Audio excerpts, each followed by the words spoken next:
शिवलिङ्गं वामनहरकरुणाकरलिङ्गं रावणदर्पविनाशकलिङ्गं तस्मै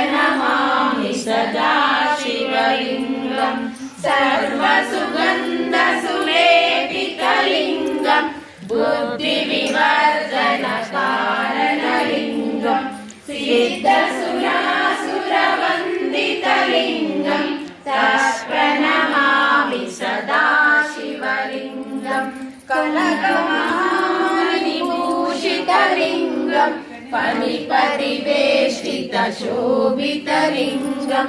दशविघ्नविनाशकलिङ्गं तत्प्रणमामि सदा शिवलिङ्गं कुङ्कुमचन्दनलेपितलिङ्गं पङ्कज